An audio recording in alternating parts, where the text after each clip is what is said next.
So, have you ever felt like you just have literally all the information in the world right there at your fingertips, but somehow you actually understand significantly less about what is going on around you? Oh, yeah, definitely. It's like you are just swimming in this endless ocean of data and constant updates. Right, the breaking news feeds, the social alerts, and yet at the end of the day, you just feel completely unmoored. Completely exhausted. Exactly. Well, it turns out that exhaustion isn't actually a personal failing on your part. It's actually a design feature of the modern world. It really is the defining paradox of our era. I mean, if you step back and look at it. Totally. And that collective exhaustion is basically the compass for our deep dive today. We're looking at this fascinating 2025 book called Modern, The Cloud of Now by Avri Coleman. Which, by the way, has some massive, just completely mind-altering aha moments about how we live today. It really does. And what's wild is that this didn't even start out as some grand philosophical text, holding a mirror up to society. Right? No, Coleman spent like 10 years running an educational nonprofit, the Commonwealth Foundation. Yeah, and this book was originally supposed to just be a standard 10-year milestone report for the board. One of those super dry documents focusing on like access, equity, and analysis in their programs. But so the author basically hit a wall while compiling that data. Oh, massive wall. Yeah, the realization was that the world had changed so drastically over those 10 years that measuring standard metrics of educational access was entirely missing the forest for the trees. Because the real story wasn't the foundation's achievements at all. It was the unintended, silent side effects of modern advancement. Exactly. The ground has shifted beneath us, completely altering the mechanics of how human beings learn, how we form connections, and honestly, how our brains even process reality. Which is huge. So our mission today is to tear into those specific realizations Coleman outlines. We are looking at the invisible traps of hyperconnection, how our shared reality is being shattered, and basically figure out how we can navigate this and do better as a whole. And we really need to start with the physical and digital environments we inhabit right now. Right, because Coleman has this massive section dedicated to overstimulation. But I have to play devil's advocate for a quick second here. Sure, go for it. We constantly hear that smartphones are ruining our brains, right? But isn't it just a tool? Like a hammer can build a house or break a window, but we don't blame the hammer. Right, the classic tool argument. Yeah, so aren't we just blaming our phones for our own lack of self-control? Well, the tool analogy assumes a neutral design, which is uh, fundamentally inaccurate when it comes to modern technology. How so? I mean, a hammer doesn't have an entire team of behavioral psychologists and neuroscientists actively working to make you pick it up every 3 minutes, right? Oh, wow. Yeah, that's a very fair point. The smartphone is not a passive tool. It is an active environment. And Coleman illustrates how this environment has completely obliterated the boundaries that used to protect our cognitive load. Like our schedules, right. I was reading the part about the 9 to 5 workday. Yes, exactly.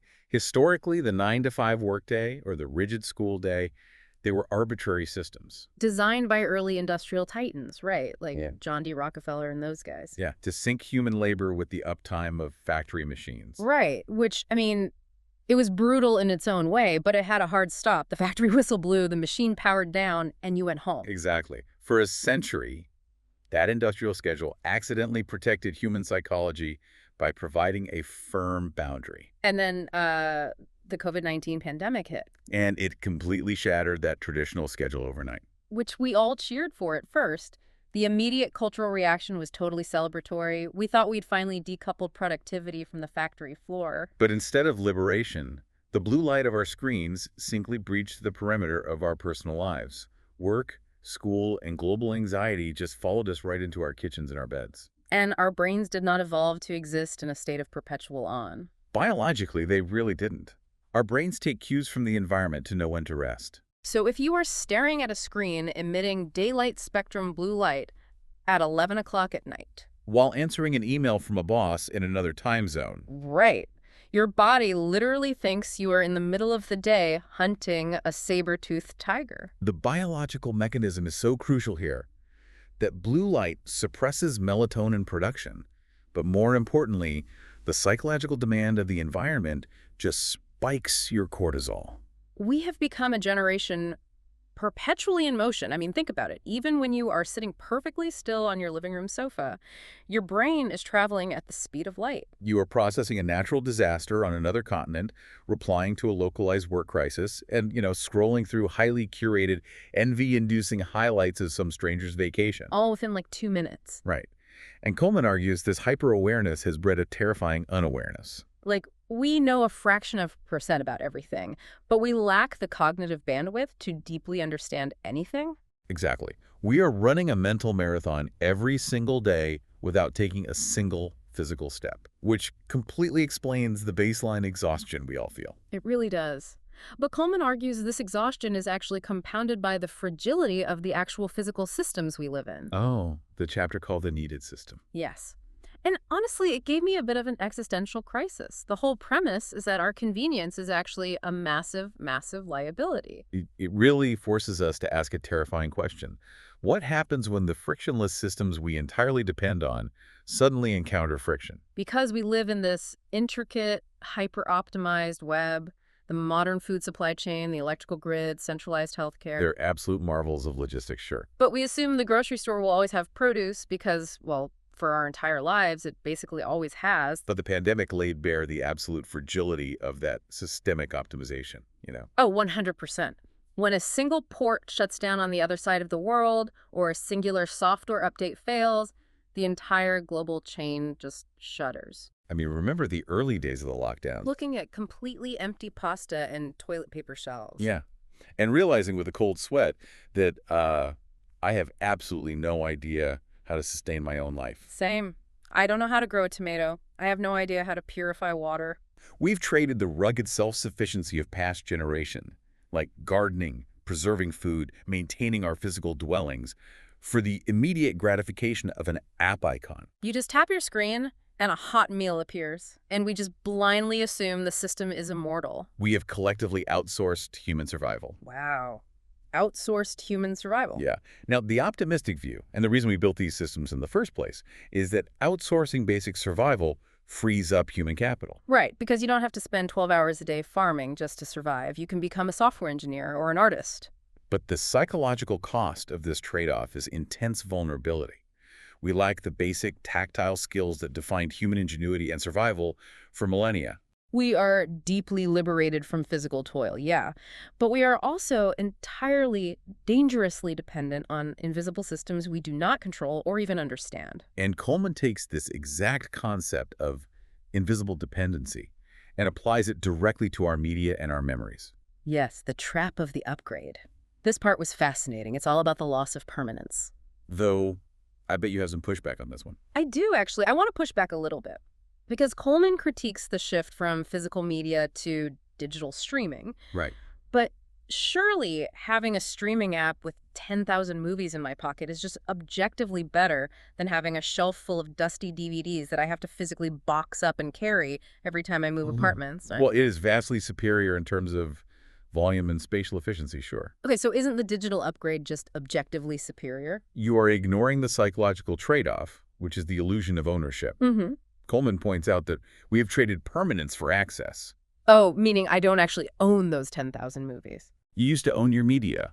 You bought a CD, a DVD, or like a software CD-ROM. I remember my giant binder of CDs in the car. Exactly. Oh, It yeah. sat on your desk or in your car. It was yours forever, regardless of what the parent company did. But today, we have digitized our entire existence into a subscription model. We are essentially digital sharecroppers. Man, digital sharecroppers. That is a haunting way to put it. We are building our lives, our workflows, and our memories on land we are renting from massive tech conglomerates. The book uses that Netflix movie, Leave the World Behind, to illustrate this perfectly. Oh, that's such a great example. Right. There's this apocalyptic scenario, the internet goes completely down, and instantly, these characters' entire digital lives, their entertainment, their photos, their communication, are rendered utterly useless. No, a second. The only things that retain any actual value are the physical hard copies in the bunker. It's a really stark reminder that without the internet cord plugged in, our modern libraries do not actually exist. And we don't even need a global apocalypse to see this play out. It happens in corporate boardrooms every single day. Yeah, Coleman points to Adobe's software model as a prime example of this. 2 decades ago, if you were a graphic designer, You bought Photoshop for a one-time fee. It was an expensive upfront cost, but you literally owned the tool. Today, Adobe operates entirely on a subscription model. You pay a monthly fee in perpetuity. You are just renting the right to use the tool. And if your credit card declines or you decide you just can't afford the $40 a month anymore, it's not just that you don't get the newest features. No, you are completely locked out. You cannot even open the creative work you made 5 years ago. Your own past is held hostage by a subscription fee. Precisely. And this extends to culture and entertainment too. Like what happened with HBO Max. Yes. Coleman cites this very specific instance of being a subscriber to HBO Max, largely to access their original documentaries, like the Street Gang Sesame Street documentary or that series Vinyl. And these weren't third-party shows where the licensing rights just naturally expired, right? They were HBO originals. Exactly. And then one day, under new corporate management looking for tax write-offs, HBO just deleted them from the platform. They just vanished into the digital ether. You cannot stream them. You cannot buy them anywhere. A piece of cultural art was simply erased from public access to optimize a corporate balance sheet. So what does that actually do to us, like on a subconscious level? Well, think about it. If we are renting our tools, renting our art, and storing all our personal family photos on a rented cloud server, We don't actually own anything. it generates a pervasive baseline anxiety. We are living in a state of perpetual impermanence. Because when everything is an upgrade or a subscription or subject to the whims of a server you don't control, nothing feels secure. The ground is always shifting. Which begs a really massive question about reality itself. Right. If our digital infrastructure is that fragile and our access to basic media and tools is entirely curated and impermanent, what does that do to our concept of truth? How do we even establish a shared reality when the data points we use to build that reality can be altered or deleted overnight? That is the exact domino effect Coleman outlines. The fragility of our digital environment leads directly to the erosion of shared truth. Entering what the book dubs the era of neo-truth. Neo-truth. Because we are so overstimulated and because our access to information is filtered through algorithms designed purely to keep us scrolling, the very definition of a fact has been totally distorted. Coleman defines neo-truth as opinion conflated with random, seemingly supportive facts. But let's pause here for a second because, hasn't humanity always spun the truth? Oh, absolutely, since the dawn of communication, right? Yeah, like politicians in ancient Rome used propaganda. Newspaper barons in the 1800s literally started wars to sell papers. So I guess my question is, what makes this neo-truth thing uniquely dangerous today compared to just, historical propaganda? What makes it uniquely dangerous is the specific cognitive mechanism it exploits, combined with the sheer velocity of the internet. Okay, break that down for me. Historically, propaganda was centralized. It came from a single pulpit or a state-run newspaper. You knew the source, even if you couldn't trust it. Exactly. But neo-truth works by exploiting what psychologists call cognitive fluency. Our overstimulated, exhausted brains are desperate for shortcuts. Right, because we are too mentally drained to critically analyze every single piece of data hitting our feed. Precisely. So neo-truth creates a mental shortcut by welding an objective fact right to a subjective opinion. Oh, the fashion advertisement analogy from the text. Yes, it's a great, simple analogy. Imagine an influencer holds up a garment and says, "This shirt is made of 100% Egyptian cotton, therefore it is stylish." Okay, so 100% Egyptian cotton is a verifiable, objective fact. You can literally look at it under a microscope. Right. But stylish is a completely subjective opinion. It totally depends on who is looking at it. But by placing the objective fact right next to the subjective opinion, the speaker creates that cognitive fluency you mentioned. Exactly. Your brain processes the first half of the sentence, verifies it as true, and is so relieved to have found a solid fact that it just lets its guard down. It simply assumes the second half of the sentence must also be a hard fact. The opinion smuggles itself past your critical thinking filters disguised as objective reality. That is wild. And Coleman notes this is the dominant strategy across all media and politics today. It is everywhere. And just to be absolutely clear here, because it is really important to frame how Coleman approaches this, the book points out this mechanism is used universally across the political spectrum. Yes, this isn't a left or right issue. Whether you lean left, right, or center, Politicians take a verifiable kernel of truth like an economic statistic, a crime rate, a climate data point, And they wrap it in their highly subjective ideological opinion and just broadcast it as an undeniable, absolute reality. and the media often prioritizes this sensationalism over sterile, neutral reporting because, well, neo-truth drives infinitely more engagement.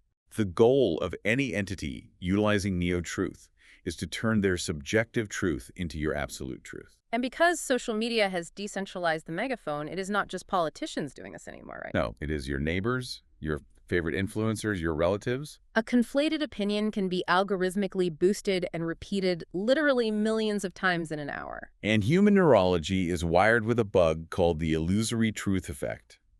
If we hear a statement repeated enough times, regardless of its actual validity, our brains begin to accept it as true simply because it feels familiar, And if we are constantly bombarded by these algorithmically curated neo-truths, we end up living in entirely different realities from our own neighbors. which creates the ultimate psychological trap, which is groupthink. Because we have a deep evolutionary drive for community, right? We want to be around people who see the world the way we do. Because historically, being in a cohesive tribe meant survival. But social media algorithms have completely hijacked that biological instinct. The algorithm's only goal is time on site.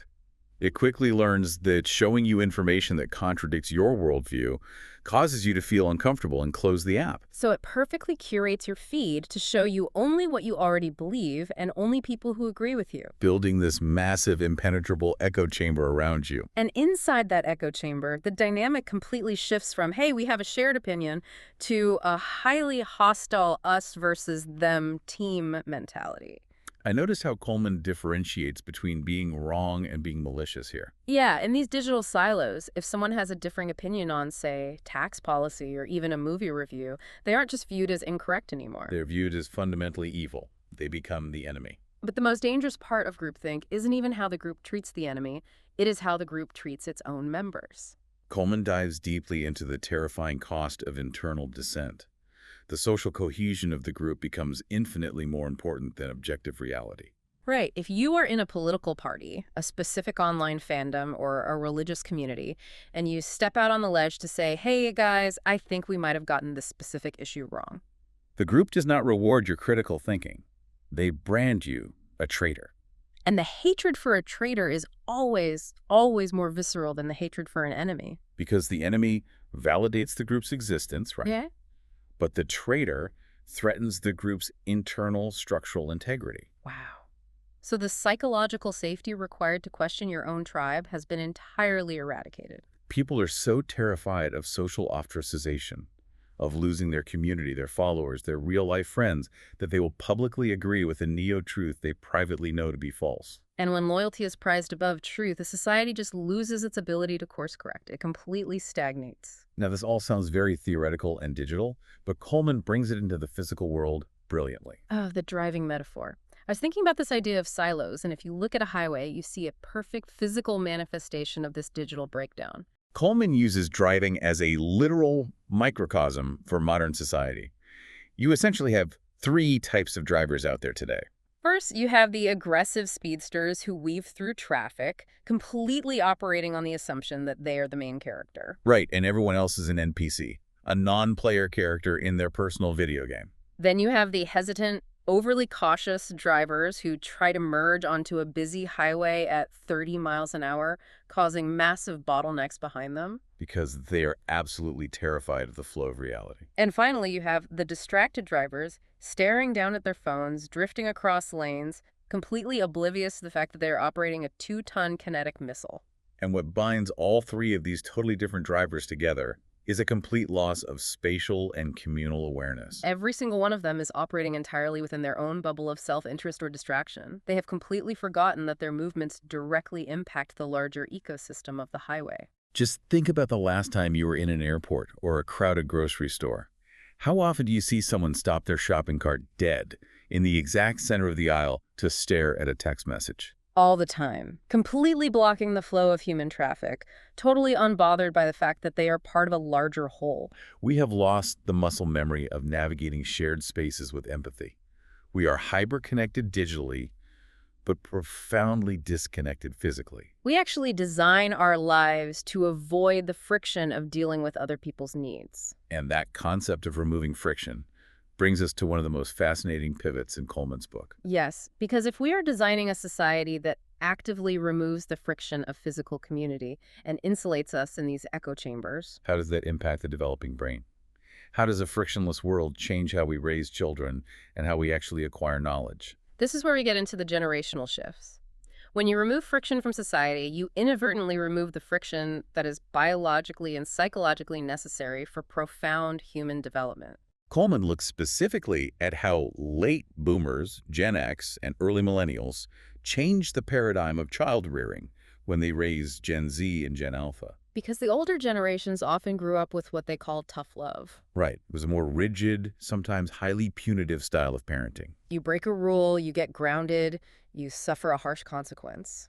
Now, in response to that, and honestly, out of a genuine desire to break cycles of generational trauma, the younger parents swung the pendulum entirely in the opposite direction. They embraced helicopter parenting, bulldozer parenting, and concepts like restorative justice in the home. And we really need to define what that actually looks like in a modern suburban living room, because restorative justice is usually a term reserved for the legal system. Yeah, how does that work for a kid? In theory, it means replacing punitive punishment with empathetic dialogue. So if a child breaks a neighbor's window, instead of yelling and grounding them for a month. You sit down, discuss why they threw the rock, explore their feelings, and have them apologize to the neighbor. Right. But Coleman points out that in practice, what often happens is the parent discusses the feelings, sure, but then the parent secretly pays for the window themselves. Ah, so the child never feels the actual sting of a lost allowance or the deep discomfort of genuinely making amends. Exactly. The parent acts as a bulldozer, clearing all the obstacles and natural consequences out of the child's path so they never have to experience negative emotions. I mean, you can see how it was born of incredibly good intentions. These parents wanted their children to feel valued, heard, and deeply supported. And to a large extent, it yielded beautiful results. It gave Gen Z and Gen Alpha an incredible, unprecedented sense of agency. They really are empowered. They look at inherited, broken, systemic constructs, whether that's toxic workplace culture, environmental degradation, or historical prejudices, and they simply refuse to carry those burdens. They say, no, we aren't accepting this as normal. That is a massive generational strength. But the shadow side of that agency is the total lack of resilience. Because when a child is told they are special, that their voice matters, and that they can do anything, but they are simultaneously shielded from ever failing a test, scraping a knee, or losing a game without a parent intervening to fix it. What happens when they hit adulthood? You arrive in a workplace or a complex relationship fundamentally disabled when it comes to coping mechanisms. Agency without the experience of navigating failure is just unchecked anxiety waiting to happen. Because the friction of failure is exactly where resilience is forged. And we see this exact same dynamic, the removal of necessary friction in how we acquire knowledge today, right? Yes. Coleman shares a highly illustrative anecdote from the year 2000 that I just loved. Oh, the library story. Yeah, he was a college freshman, and a librarian introduced him to a bare-bones, relatively unknown website called Google. The librarian typed in a complex query. The search engine returned the exact answer in less than a second. And the librarian joked, well, I might be out of a job soon. That exact moment was the cultural pivot from process-driven learning to instant access. Because before Google, if you had a question, you had to actually go to the library. You had to look up the Dewey Decimal System, find the section, pull 5 books, realize 3 were outdated, skim the index of the other 2, and piece the answer together yourself. It was a slow, highly frustrating process. But the struggle of that process was the entire point. By sifting through all that adjacent information, you learned the context surrounding your question. You built a mental map of how the information connected. But today, we have entirely confused access with expertise. We suffer from what psychologists call the illusion of explanatory depth. Okay, this is the YouTube plumber analogy, and I have to admit, I am incredibly guilty of this. We all are. You have a leaky pipe under your sink. You pull up a 5-minute YouTube tutorial. You watch a guy with a wrench turn a specific bolt. You go under your sink, you turn the exact same bolt, the leak stops, and you stand up feeling like an absolute genius. You think you understand plumbing. But you don't understand plumbing. You just followed a visual recipe. Exactly. If a week later, a different pipe behind the wall starts making a knocking sound, and you don't have a perfectly tailored video for that exact sound, you are completely helpless. Because you have access to the solution, but you possess zero expertise regarding the actual system of water pressure and pipe fitting. Watching a video is just access. Expertise requires process. Coleman writes this line that I think is really the thesis of the entire book. Struggle is a bridge to mastery. Biologically, that makes so much sense. When you struggle to learn a new chord on a guitar or solve a math equation, the neurons in your brain fire and build a myelin sheath around the connection, making it faster and stronger. You literally have to struggle to build the physical architecture of learning. If you are just handed the map and instantly teleported to the destination, you never learn how to navigate the detours. And this brings us to a massive societal crisis point. Right. If we have a population that has been shielded from the friction of failure by overprotective environments, and they don't know how to navigate detours in their learning because they rely on instant access. How on earth do they navigate the incredibly complex, unpredictable detours of human relationships? The short answer is they don't. We don't. And that leads directly to what Coleman categorizes as social paralysis. When you don't know how to process friction, you don't know how to handle conflict. So today, when faced with an interpersonal or societal conflict, we essentially only have two settings. We either avoid it entirely, ghosting the situation, or we go thermonuclear. And the weapon of choice in our modern nuclear arsenal is the digital scarlet letter, cancel culture. Public shaming is a primal human instinct, right? I mean, it dates back to the stocks in the puritanical town square. Oh yeah, the tribe publicly humiliates the offender to enforce social norms. But the mechanics have mutated so drastically. It has moved from a localized town square where the offender eventually had to be reintegrated into the community to viral hashtags. The entire globe can participate in the destruction of an individual's reputation in real time, completely divorced from any local context or nuance. Now, Coleman is very careful to acknowledge here that the democratization of attention has been vital for exposing genuine systemic injustices. Yes, it has given marginalized victims a voice against powerful abusers who were previously untouchable. Accountability is non-negotiable. But here is the critical pivot Coleman makes. While accountability is vital, public shaming rarely rehabilitates the offender. It dehumanizes them and it isolates them. Let's look at the psychology of performative retribution for a second. When a person is canceled, when they make a bad joke or a cultural misstep and are suddenly besieged by thousands of death threats and public condemnations, what happens inside their brain? The tribal survival instincts kicks in. Exactly. They don't sit back and say, wow, the mob is right. I should deeply reflect on my biases and grow as a person. Right. They become terrified, defensive, and deeply embittered. They retreat into the darkest, most extreme echo chambers that are willing to accept them as a victim of the woke mob, or whatever terminology fits their narrative. So public shaming satisfies the digital crowd's algorithmic thirst for dopamine and self-righteousness. But it does absolutely nothing to foster genuine behavioral change. So what is the alternative? Coleman offers this realization that sounds so simple, but requires an immense amount of emotional maturity. What if, instead of calling people out, we called them in? Calling someone in is an act of private empathy. It means pulling them aside, digitally or physically, and saying, hey, what you said was harmful, and here is why, but I know you are better than that worst moment. It recognizes the human being behind the mistake. It offers them the grace, the tools, and the private space to process their shame and actually grow. Performative retribution is about making the accuser look virtuous to the algorithm. Calling someone in is about genuinely wanting the offender to be better. But calling someone in requires vulnerability, and we are absolutely terrified of vulnerability right now. That fear bleeds out of our public discourse and directly into our most intimate spaces. There is a whole chapter in the book called The Fight We're Pretending Not to Have, and it's all about the silent battle between men and women. This is a fascinating sociological observation.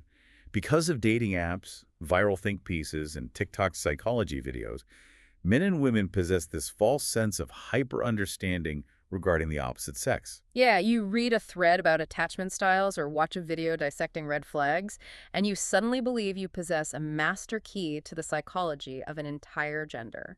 But this digital access hasn't brought us closer together at all.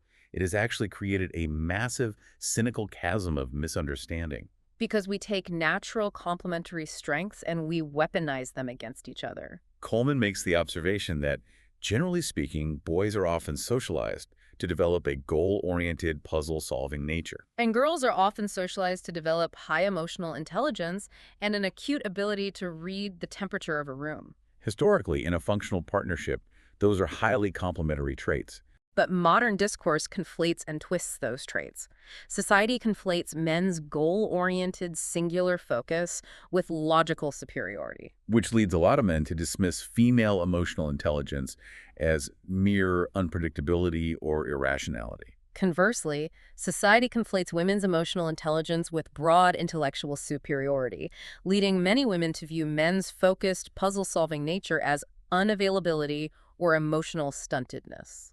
Both sides minimize the intrinsic value of the other instead of recognizing how these traits actually evolve to fit together. And then we take these cynical, weaponized assumptions and we gamify them on dating apps. Think back to our conversation about Adobe and the subscription model. Right. Are we treating human beings on dating apps the exact same way we treat digital media? We absolutely are. We are just swiping through human faces, completely commodifying them, constantly looking for an upgrade because we believe someone slightly better might be one swipe away. The commodification of human connection is the ultimate symptom of our fear of friction. Dating becomes an optimized game of strategy. We construct a highly curated, flawless facade for our profiles. Because we are so utterly terrified of the vulnerability required for true intimacy, the terror of admitting we are lonely, the fear of being rejected, the messiness of merging two flawed lives, that we just perform a sanitized version of love for the algorithm. We will spend 3 hours perfectly curating an anniversary post with the right lighting and the right caption for Instagram. But we lack the emotional bandwidth to have a difficult, uncomfortable conversation over dinner about our actual needs. Because a difficult conversation requires the ability to admit when you are wrong or when you need to adapt.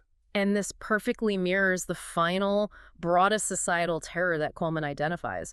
We are completely, collectively stuck. Yes, the inability to pivot. It's like our fear of vulnerability in our romantic relationships scales all the way up to a global inability to admit failure. We are terrified of change, so we trap ourselves in terrible situations. Psychologically, human beings have a terrible habit of romanticizing the past.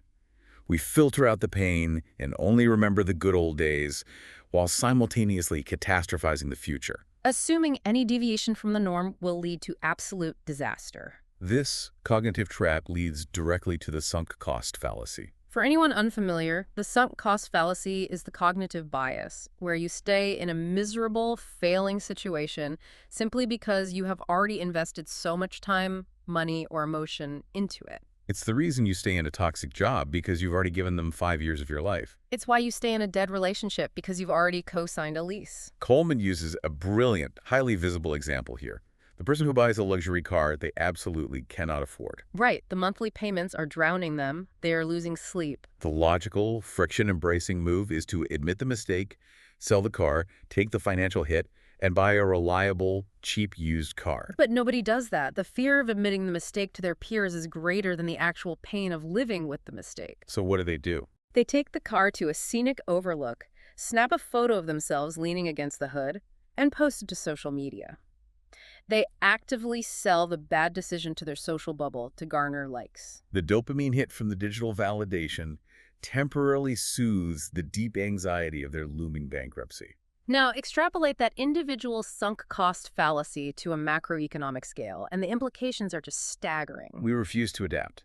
Coleman highlights the U.S. petroleum industry's reaction to the rise of electric vehicles. And to be clear here, the book isn't making a political argument about climate policy. It is analyzing a massive failure in business psychology. Right. Look at the underlying mechanics. U.S. petroleum companies own some of the most prime, highly trafficked real estate in the country in the form of thousands of gas stations. As the market inevitably shifts toward EVs, the logical adaptive pivot would be to embrace the new technology and convert that real estate, right? Exactly. Look at the German Autobahn model. They recognize that an EV takes roughly 30 minutes to charge. Meaning the driver is a captive audience for half an hour. So they evolved the gas station into a multi-use charging hub. They built beautiful lounges, high-end coffee shops, and fresh food markets. Because the driver is trapped there waiting for the battery, those hubs generate millions in impulse retail sales. It is a wildly lucrative reimagining of consumer dwell time. But what is the U.S. model doing? Instead of pivoting to that incredibly profitable future, Coleman observes petroleum lobbyists fighting desperately to slow down EV infrastructure. They rely on overcharging for fuel at legacy pumps. They're fighting the future instead of adapting to it because the corporate entity is paralyzed by the fear of abandoning its century-old legacy model. And Coleman notes this exact same sunk cost paralysis plagues our massive societal systems too. Look at the gridlock over the Electoral College or the paralyzing debates surrounding climate change mitigation. We cling to visibly outdated, wildly inefficient systems because the thought of foundational systemic change is just too uncertain. We prefer the devil we know to the friction of adaptation. Because, as Coleman bluntly states in the final chapters, everything is a business. When risk aversion and the optimization of quarterly profit entirely supersede long-term purpose, the very soul of a society basically rots. The examples are everywhere. It's the insulin pricing crisis in the United States. You have a century-old life-saving medication whose core formula hasn't fundamentally changed, yet it is priced astronomically high. Not to fund new medical innovation, but simply because the business model allows for maximum profit extraction from a biologically captive market. There is no incentive to adapt. Or look at the complete homogenization of Hollywood. Exactly. Why take a financial risk on a brilliant original script when you can fund the ninth sequel in a superhero franchise? The familiar intellectual property guarantees a safe return on investment. The algorithm hates risk. It even happens in the arts. Coleman mentions the absorption of distinctive, culture-defining music labels. Like Clive Davis's J record. Yes, which had an incredibly specific sonic identity being folded into the massive Sony Music monolith. The distinctive cultural touchstone is erased in favor of streamlined corporate branding. When every system, from healthcare to art to energy, is optimized purely for profit and the avoidance of risk, we lose human creativity, we lose ethical boundaries, and we trap ourselves in a loop of mediocrity. Okay, we have covered an immense amount of ground today. Really. We have unpacked the exhaustion of a disappearing schedule, the psychological trap of renting our digital lives, the insidious nature of neo-truth and echo chambers. The danger of removing friction from learning, the performative toxicity of cancel culture, and our paralyzing societal fear of change. It paints a pretty bleak picture, I have to admit. So, how do we get out of the quicksand? What is the actual roadmap forward? Well, Coleman's ultimate realization is profoundly grounded. We do not need to burn the system down in a grand revolution. What we need is a daily personal recalibration. The core solution being that we have to fall in love with the process again, rather than just obsessing over the frictionless outcome. We have to stop looking for the shortcut. And that requires a massive shift in how we view our relationship to the collective. I loved Coleman's distinction between selfishness and maintaining a self-standard. It is a vital distinction. Selfishness is prioritizing your own immediate comfort or gain at the direct expense of others. It is the driver who aggressively cuts across 3 lanes of traffic, nearly causing an accident just to reach their exit 2 seconds faster. Their convenience is built on the endangerment of the community. But a self-standard is entirely different. It is an internal metric. Correct. A self-standard is holding yourself rigorously accountable to a higher purpose or a set of core values, regardless of what the external environment encourages. It's deciding who you want to be in the world and acting in alignment with that identity, even when the algorithm or the echo chamber demands outrage. It's choosing to be the person who takes a deep breath and calls someone in privately with empathy, instead of taking the easy dopamine-fueled route of calling them out publicly for the retweets. It is the intentional reintroduction of healthy friction into your life. So much of the modern world is designed to make us passive consumers of convenience. The recalibration requires us to become active participants in the messiness of reality again. So as you go about your day-to-day, I want you to actively observe the choices in front of you. Whether you are navigating a crowded grocery store aisle, scrolling through the curated faces on a dating app, or deciding whether to click agree on that $40 a month software upgrade. Pause and ask yourself a fundamental question. Are you choosing the illusion of convenience, or are you choosing the reality of the journey? Are you demanding instant access, or are you willing to commit to the struggle of the process? And I think we should leave you with one final thought to mull over, a concept that really builds on everything Coleman outlined today. If every single digital system, every app, every algorithm, and every neo-truth is explicitly designed to perfectly insulate us from discomfort and surround us only with the reflections of our own opinions, what if the ultimate, most radical act of rebellion today is actively choosing the difficult, unupgraded, highly uncomfortable path of simply being human together. That completely shifts the perspective. Embracing the friction and the messiness of genuine, uncurated connection, not as a burden, but as an act of profound defiance against a system that wants us isolated. It's a really powerful challenge. Thank you so much for joining us at the table for this deep dive into the underlying mechanics of our modern reality. Keep questioning the invisible systems around you. Keep actively looking for the process, and we will catch you next time.